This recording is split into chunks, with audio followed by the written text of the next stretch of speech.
If any of you guys want to audition for any part, you can send that to newjackcasting1@yahoo.com.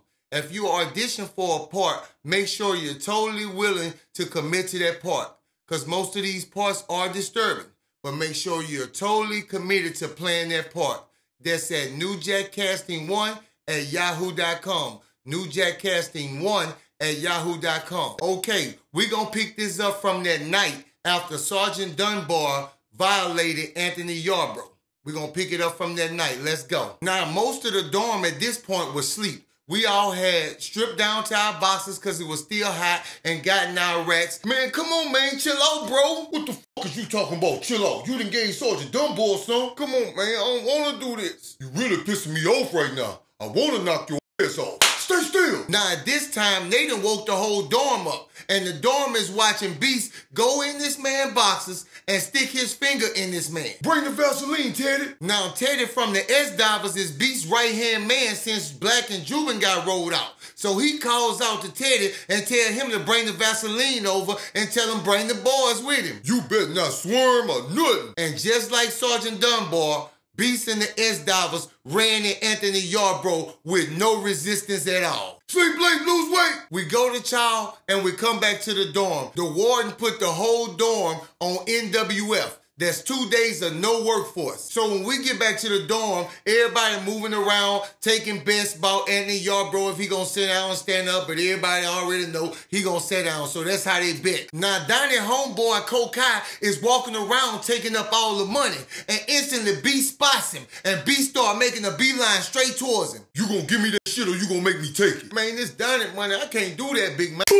I told you, whatever Beast want, Beast get. Beast just hit Kokai and knocked him smooth out. Then went in his pocket and took Donnie money. Now, at the time Beast hit him, Sergeant Wilcott was making his last rounds before he clock out and go home. Why in the hell did you hit that man? Now, Sergeant Wilcott and Beastface giving him the 3rd degree, spitting out. I seen you take money out his pocket. Give me the money. Now, it's never been about Kokai getting knocked out. It's always been about the money with Sergeant Wilcott. We done watched Sergeant Wilcott sit there and laugh at fights. So we know he didn't care about Beast knocking Kokai out. It was all about getting that money from Beast. I'm not giving you no money. What did you say to me, boy? Sergeant Wilcott pulled out his nightstick and hit Beast, and Beast off of instinct knocked this man out cold. Now when Beast hit Sergeant Wilcott ain't say nothing, he just went to sleep. But why did we hear? There was bootlicking Manny that hollered and grabbed a key and ran to the guard block. Now, C.O. Shelley was just coming in to take over for Sergeant Wilcott, and all she did was close us back in the dorm and go back to the guard block and radio for help, telling them what happened. Now, 15 minutes later, the guards show up in full riot gear, comes in, Sergeant Wilcott still knocked out. Get Sergeant Wilcott out now, let's go. Turn it on. We gonna find out what happened in here. Bow, bow, what happened? Oh, you don't know? Come here, bow, come here, bow, bow. I know you better start talking, bow. Instead of waiting on Sergeant Wilcott to wake up and ask him what happened, they come in here terrorizing and beating and spraying us with the sand pellets, all kind of things trying to get somebody to talk. But they too scared of Beast to say a word. 2 more days, NWF for everybody. Now, normally, everybody will be mad we done lost our workforce privileges, but they taking comfort when Sergeant Wilcott wake up. He gonna tell them that Beast knocked him out. Now, everybody in here talking, shooing, and they waiting on the COs to come take Beast out. 1 hour go by, 2 hours go by, 3 hours go by, and they never come in to take Beast out. Now, at this point, we don't know why Sergeant Wilcott ain't tell them that Beast knocked him out. We don't know if it's because he's scared of Beast. They gonna find out about he was trying to take money, what the situation was, but he never told. Now, we gonna fast forward to that next day when the transport comes. Sleep late, lose weight. We go to chow, we come back to the dorm. And when we get back to the dorm, the transport is already there. Transport coming in! Now, when this transport come in, we got some big-ass inmates coming from DCI. And leading the pack in the front of the line is this 7'2", 315 pounds, all muscle, big dude. We later found out his name was Yanni, and he got this look on his face like he just ready to hurt somebody right now. Now, also in this line is not a single inmate under 280 pounds. They all big size inmates. Now, all together in our dorm alone, we just got 6 new big inmates. Now, all the inmates coming in, getting their assigned racks and things like that, and they assign Yanni directly across from Beast. Now, me and my dudes, we immediately go on the move trying to recruit these dudes, but none of these dudes don't want to sign up because they feel like they seasoned veterans and they can survive on their own. So we ain't got no luck recruiting. Now, we didn't notice Beast been looking at Yanni since he got in here. He just been kind of giving Yanni the evil eye, almost like he's trying to feel Yanni out if he can see any kind of weakness in Yanni. But Yanni ain't budging. Yanni just as ruthless as him. Now, we gonna fast forward up until that night. Now, one of the inmates who just came in named Cliff came in with a whole bunch of cigarettes. And Beast wanna lay his intimidation tactic down to try to put fear in Yanni, so he goes at Cliff. Hey, homie, let me get a couple pack of them cigarettes. Now, Beast doing this super loud to get the attention of the whole dorm. You must be talking about buying them. I'm talking about give me a couple packs or I'm gonna take them all. Man, go on here with all that stupid shit. Say that shit again. Now, this time, Beast didn't walk up and got this close to that man. You know what, big homie? I'm gonna go ahead and give you these, but you better smoke them in good health, though. Now, when somebody in prison say, I'm gonna go ahead and give you these, and you better smoke them in good health, that's as good as a threat, and Beast know that. Boom. Beast then stretched this man out cold on his own rack. Yella just took off towards the back. Crunch time. Yella seen Donnie coming out the bathroom and holler crunch time on it. Now, this a fight we all been waiting to see, so they get in the middle of the crunch time circle. Yeah, boy, I've been waiting on this. Bow. Oh, all right. Bow. Bam, bam, bam. Come on. Yeah. Bow, bow. Oh, you can do better than that. Watch, I get it. Bow. Bam, bam. Bow, bow, bow. Bam, bam, bam. Oh, you done bust my, all right. Bow, bow, bow. Yeah. Bow. Ooh, all right. Yeah. Bam, bam, bam. Bam, bam, bam. Boom. Let me get my breath. We gonna go again? Go ahead. Now, at this point, Donnie and Yella wasn't what? These dudes been fighting so long that they gotta catch their breath. They tired. And I mean, they in there like warriors. They banging it out. So we run up there like we're in a real boxing match and give them like corner man's instruction. Man, and pep him up, man. You doing good, man. Get in there and show that boy, man. Get in there and give it to him. Come on, you ready? All right. Bam, bam, bam, bam. Oh, okay, we back at it. Bow, bow, bow. Bam, bam, bam. Bam, yeah, bam. All right, yeah. All right, it's over. Y'all did y'all shit. All right. Now, after the fight over, we all giving Yella his props, walking him back to the rack. Yeah, boy, you got with that boy. We really juicing him up because he really did his thing with that boy. Now, Yella tell us he need to cool down, so we all decide to go gather our stuff up and go hit the shower. Now, on our way to the shower, we see Bert from the S-Diver crew selling the cigarettes that Beast just took from Cliff. So we go get in the shower, and soon as we get out the shower, Beast! Y'all thought y'all was gonna take something from me? Huh? We walk out the shower straight in the middle of Cliff giving it to Bert.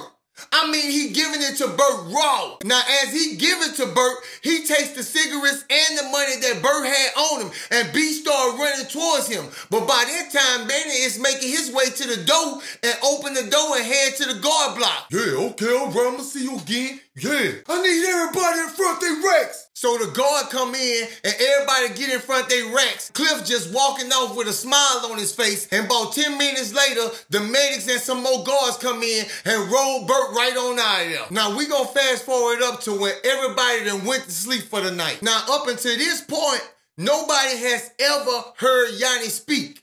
He hadn't said one word since he been in here the whole time. So now everybody sleep and all we hear is, boy, I'ma have you cause I want you bad. Turn over. Now everybody waking up cause we trying to see where this high-pitched voice coming from. And we look around and we see Yanni in the bed with his neighbor, Lorenzo. That's him with this high-pitched voice. And I can still remember thinking at the time, Yanni must ain't got no testicles, cause his voice is too high. Somebody help me get this dude off of me. Yeah, help him somebody. Turn your motherfucking ass over and stay there. Take him down. Yeah. Ooh, wee. Yeah. That's what I'm talking about. Yeah. Please don't go, man. No, I like this.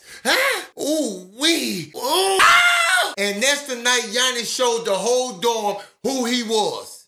Now we got two big swole people to worry about up in here. Two animals that don't care about life at all. Sleep late, lose weight. We go to chow and we come back to the dorm. So when we get back to the dorm, Vonda is making her rounds. So she go do her business with the D-Sword and riding it like she do every time she come in, and she continues to make the rest of her rounds. But this day on her way out, something real crazy happened that none of us expected. Vonda! So Vonda looks around. Yanni! Yeah, that's my cousin. And she takes off running to Yanni, and they hug and have a big family reunion and get to talking. Auntie ain't tell me you was here when you got here. I ain't been here that long, I just got here.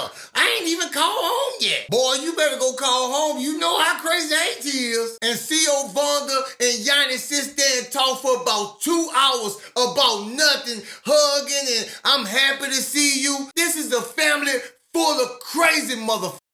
Now, at this point, we realize we in for a whole different kind of terror. The crooked CO and her big swole predator cousin. Now, we gonna fast forward up to Rick time. Rick Cole! So now we done been in this dorm for days with nothing but chaos. So everybody can't wait to get away from it. So everybody in the dorm hops in that Rick line. And we all head out. Now, when we get out to the yard, Yanni likes to play basketball, so he heads straight to the basketball court. Now, we never seen Beast play basketball since he been here.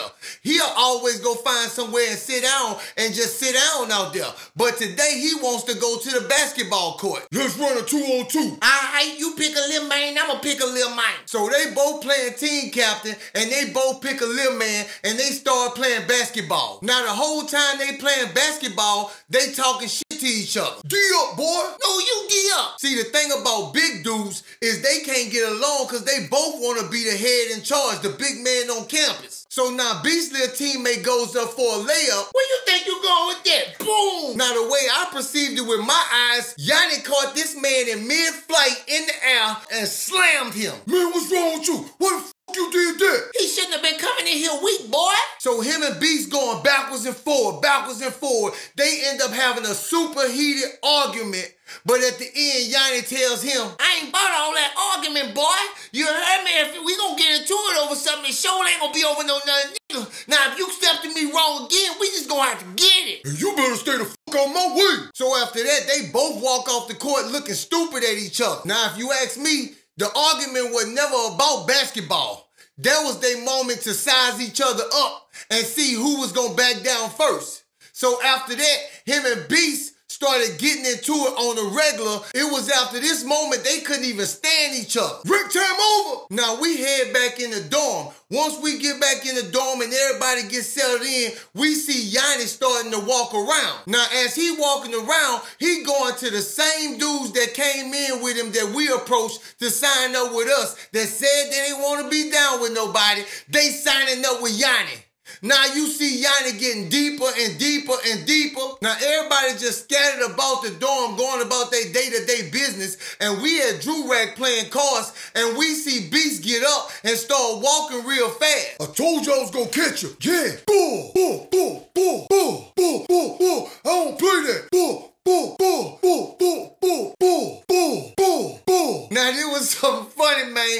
And the yard bro thinks while Beast occupied, he can sneak to the bathroom and use it without nobody seeing him. So he gets up and runs back there by the urinals. But when he comes out the bathroom, Beast is leaning against the wall. Just wait, I got you. Now, Beast don't do him nothing right then and there because Manny is leaving out to go get the guards because Beast then beat this dude. His nose broke, his jaw broke, and this dude ain't moving at all. So the guards come in and drag Cliff out like he ain't nothing. I mean, not a minute after the guards get Cliff out of here, come on, I want y'all to beat his ass. Boom, boom, boom, boom. You gonna sit down. Boom, boom, get him. Yeah, yeah, boom, yeah, boom. You gonna sit down, boy. Boom, boom, boom. Man, I felt so sorry for that boy, the way they beat this boy, and B sitting there. Now, after they beat this man, they all just left that man right there on the floor and walked off. Now, we gonna fast forward until Beast went and took his shower. Now, when Beast go take his shower, he still got the S-Diver selling the cigarettes he took from Cliff and the Zuzus and Wham Whams he took from Old School. Now, two of the S-Divers is selling close by Yanni rack. I'ma need a cut out of that. If anybody sell anything over here, I'ma need a cut out of that. Man, this Beast money, man. Bull, bull. Yanni is a powerhouse too. He done hit both of them dudes and knocked them out. One of them looked like he almost snapped his neck. Let me get this, huh? Both of y'all.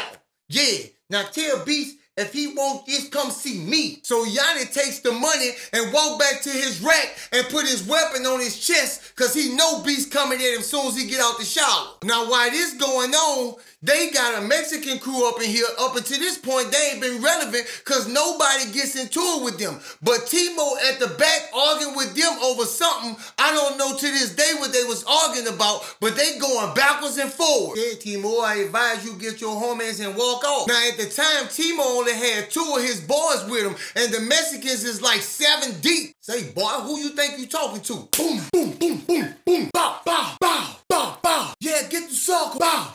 Bow, bow, yeah, come on, bow, bow, boom, get him, boom, boom, boom. Now at the time, they stomping the hell out of Timo. Then all of a sudden, you see the whole Razor Blade crew run back there. Yeah, bow, yeah, bam, bam, what up, boom, boom, yeah, okay. Yeah, come on, bow, yeah, come on, boom, boom, come on, bow, bow.